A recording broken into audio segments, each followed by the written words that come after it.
Okay, today we're going to talk about inscribing some shapes inside of a circle. So I just finished drawing this circle and I don't know why I changed my compass. I should have left it the same. I was doing something else with it after I drew this. Okay, well there it is. So now I have my compass set so that I have the radius of the circle measured to be this width from the point to the tip. Once I know that, I am able to make a hexagon. So who remembers about a hexagon? What are the properties we know about a hexagon? It has 6 sides. Okay, you know my drawing isn't perfect. 6 sides, a regular, when I say a regular hexagon, I mean all 6 sides are equal, okay, if these are all congruent. Let's think about from that center point, if I drew segments out to each vertex, are we remembering this? A circle is 360 degrees. There are 1, 2, 3, 4, 5, 6 little triangles here. So that means each of these is 60 degrees. And these are all equilateral triangles. So that's 60 degrees, this is 60 degrees, this is 60 degrees, all of those are 60 degrees. So think back just a few days ago, we learned how to construct a 60-degree angle. So we're going to kind of start with this length across the triangle is the same as our side length, right? If these are an equilateral triangle in here. So what is this length right here? This is the radius of our circle, going from the center out to the vertex. So each of these lengths is also going to be the same length as the radius of our circle. So we're just going to make a mark somewhere that we're going to put a vertex there. Okay. We're lined up. Okay, if I go from there across to here,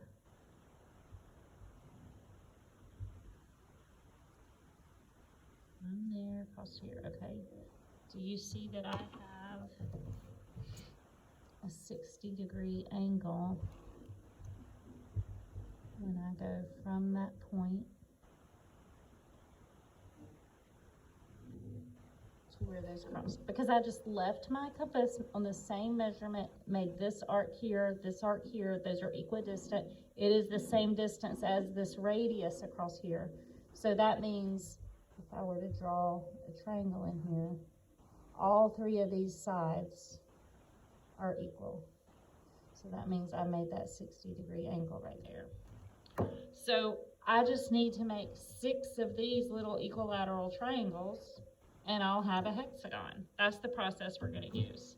So if I know this is the length of one side, I'm just going to transfer that over. Transfer that.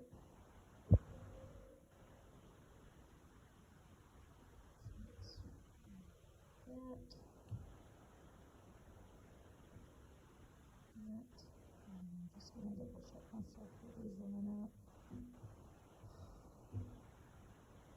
No, that was a little off to me.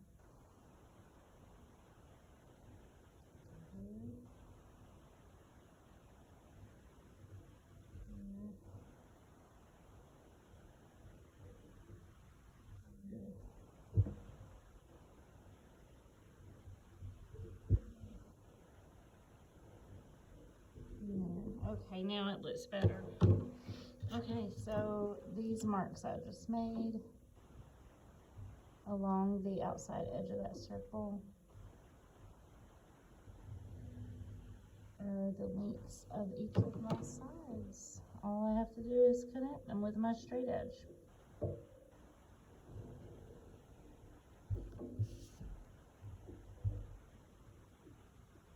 Just to reiterate why that worked, it's set the same width as the width of my radius.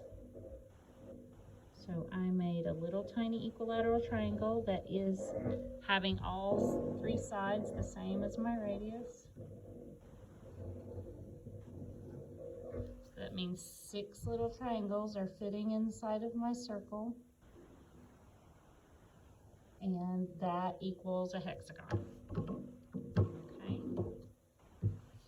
That is how to inscribe a hexagon inside of a circle. Now, I know one other method, same exact principles, but it's kind of just a little bit different way to draw it. I'm not going to give it away to y'all. I'm going to give you a chance to think of it, and if one of you can present it in the Google Meet tomorrow, I'll give you some bonus points for it. Okay, the next thing we're asked to do is to construct a regular hexagon if we're just given any random side length. Okay, so let me start here. That side length I'm gonna mark off on my, I'm gonna measure with my compass to see how long this thing is.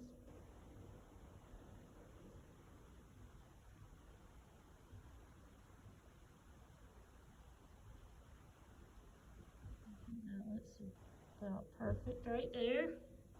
So I'm going to come down here, put my tip on the end point, make myself a mark.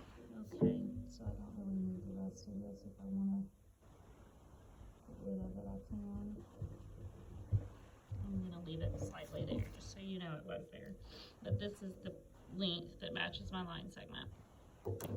Okay, so how am I going to construct a regular hexagon when I have nothing but a side? Well, kind of the exact same way we just did. Think about making the 60-degree angles, okay? This is my side length. I want all the other two to be the same. I'm making a little equilateral triangle.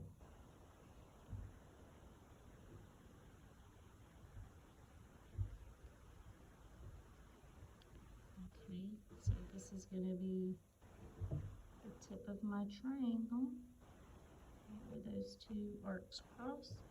And this is going to be the radius of my circle. But so I can take this,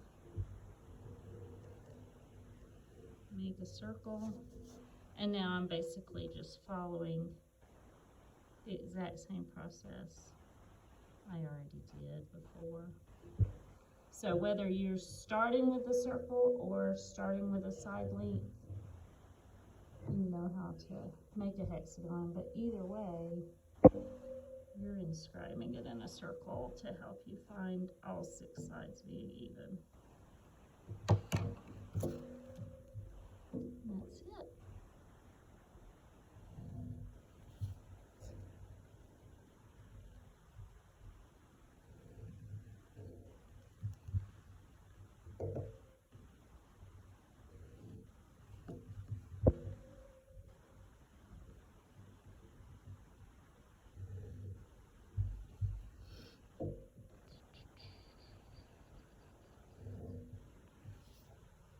Okay,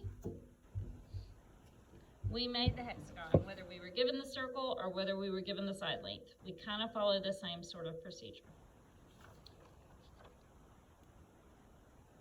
Okay, now what do we do if we're asked to construct a square with a certain side length? Okay, well, we've been doing this for a few days. We've been talking about how to make a perpendicular line. What is a square? It's 4 90-degree angles. So if I copy that side length, I'll make it be the base of my square. Let's see how long that is. It's a little bit too long. I'm going to shorten it in. That looks about right. Okay, I'm copying that length onto my line segment. All right, that's how long I want my square to be. So what do I need to do? This is one end, this is another end. How am I going to make a perpendicular? I need a little extra So this is the actual base of my square, but let me draw a little extra just ground that it's sitting on out here so I have room to work for cutting a perpendicular. Okay. Put a little ground on that side too. We probably will need it. Okay, so how do I make a perpendicular that runs through that point right there? I'm gonna, remember, put my tip of my compass on that point because I just want any 2 points that are equidistant from that one to work with. So it doesn't really matter what I have my compass set on. I'm gonna go there and here. These 2 points are the same distance from that point. So if we use those and we find another point that is equidistant from those, remember how we talked about this kind of like forming a little isosceles triangle and dropping the altitude? So that's going to give us our perpendicular. So let me widen this out a little bit. I need to go past that point so that I can get an actual arc. Down here. So I can go through the top and bottom. I have 2 intersection points to work with. Okay.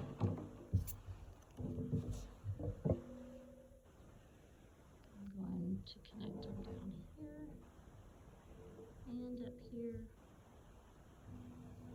And I've created a perpendicular, right?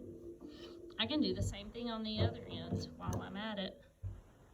I mean, a square has to have a 90-degree angle here and here both, right?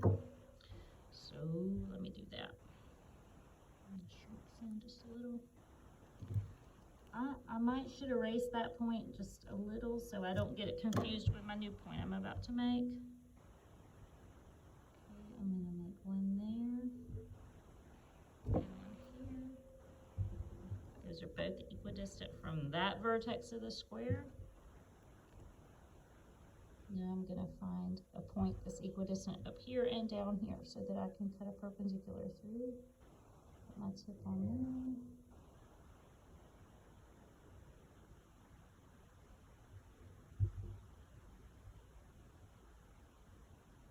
Best practice would be to draw that one and leave your tip there when you come down here. I don't know how I moved it.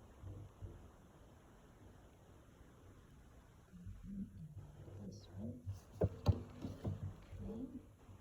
I've got an intersection point down here. And here, and I'm running through that point. That looks good. Those line up nicely. Okay.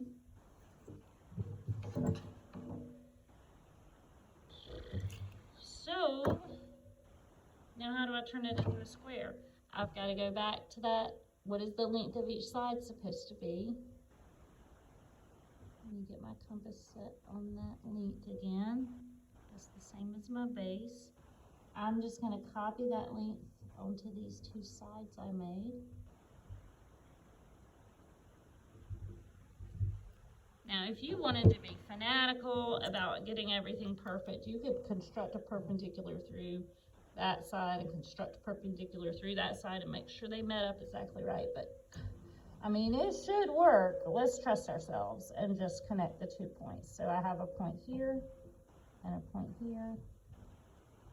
If I've got a 90-degree there and there, these should also be 90 degrees without me having to go through the process. Okay, ta-da! I made a square with that given length. Right, fantastic. Now you'll find this is a little bit easier actually. Construct a square inscribed in a circle. So, I don't know. Maybe from now on you'll see that this is easy and you'll want to make all your squares perfect by inscribing them in a circle to start with. But I can see my center point right there where my compass was. What I'm going to do is draw a diagonal across this circle, straight through that center point. Okay. And then make a perpendicular through there.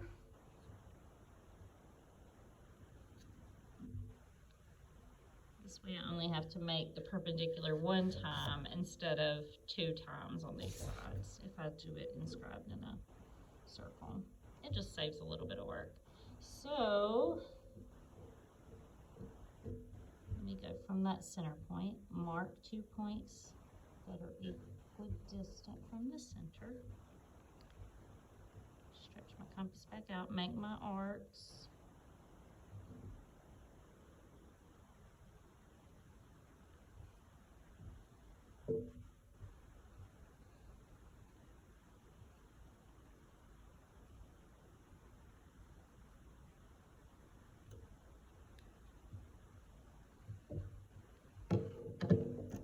It's time for me to put a sharper lead in there.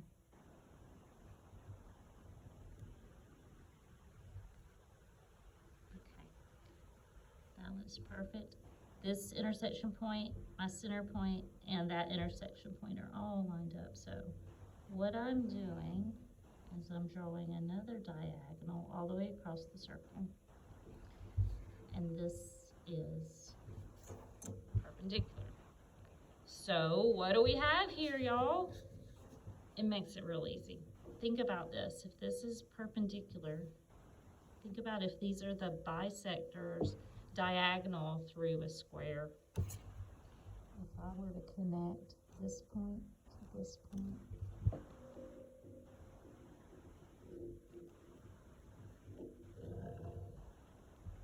don't I have a 45, 45, 90 triangle right there? And then do the same thing on all 4 sides.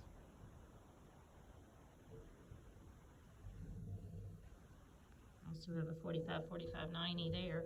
This 45 plus that 45 makes a 90-degree angle. I have a square. So it saved me creating one perpendicular. I only had to do one perpendicular instead of 2 constructions when I did it this way by inscribing it in a circle instead of on its own like we did up there.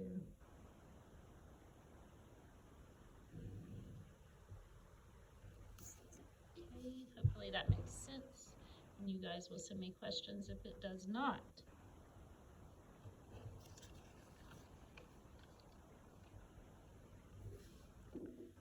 Okay, how to inscribe an equilateral triangle in a circle. Okay, I didn't draw my circle yet.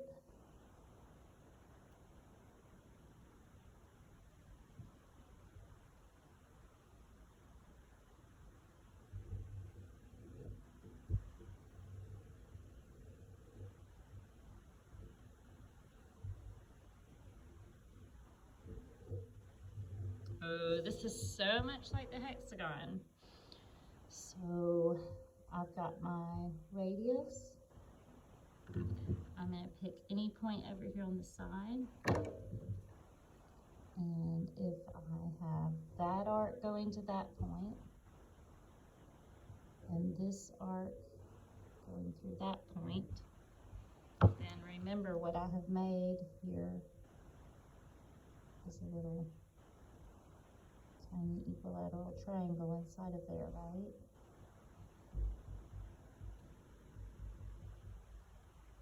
Okay. And if I carried on, I would have 6 of those.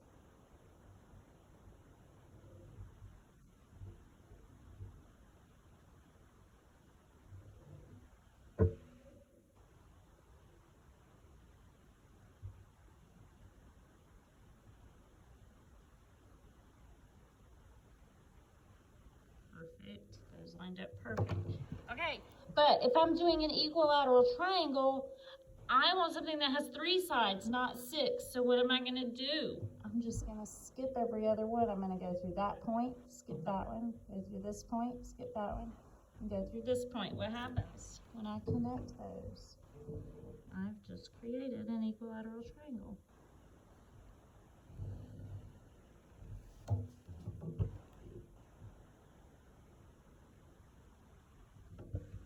Now do know another way to do equilateral triangle inscribed in a circle. I felt like this one might kind of be the easiest to explain to you, so this is why I chose to show this one.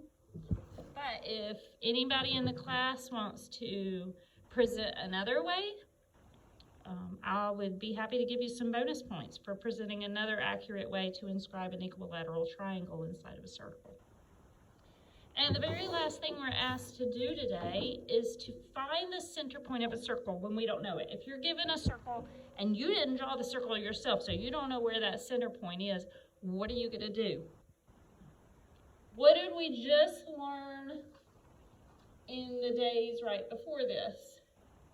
All of those points of the four centers of a triangle. Which one did we do where when we found the center point, we were able to put our point on there and draw a circle, and it turned out the triangle was perfectly inscribed inside of there? Hopefully someone remembers that that was called the circumcenter. So basically, if you are given a blank circle and you don't know how to find the center point of it, you can use that triangle. We found the circumcenter by doing the perpendicular bisectors. So all we got to do is put us some points on here. Work to find the perpendicular bisectors. And that is going to be the center of the circle. Okay. I don't have to draw this side. I have these 2 points to work from, but if you just like seeing that there, I will give you that. You can work from these 2 points, make your arcs. Find where they intersect, because all you're trying to do is make like a perpendicular here.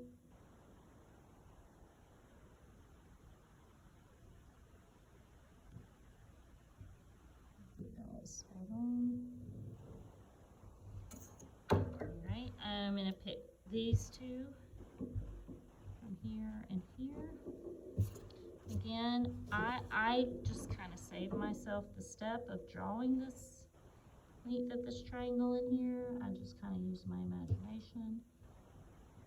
I know that if I go from these 2 points, I can create a perpendicular bisector without necessarily drawing that. But if you want to draw it and that helps you to see it, then draw away. That's good for you. Do it the way you need to do it to see it.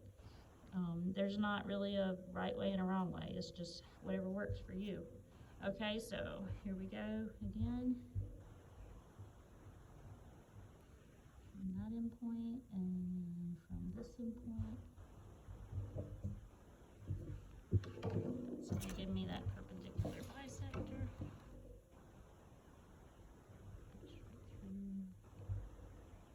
That intersection point. Now, if I trust myself, I don't have to draw a third, and I can say that right there, where those two intersect, is the center of my circle. I don't know, I'll call it center C. But if you don't totally trust yourself and you want to make sure you didn't make a mistake on one of those, then of course you could always draw the third and make sure it really does meet in the middle there. That third side. Use your 2 points. Create that perpendicular bisector.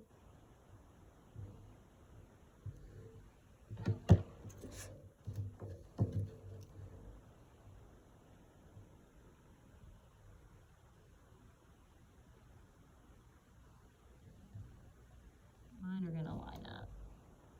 So I'm fine. That is the center of the circle right there at C. Okay. Good luck working on these, and let me know if you have any problems.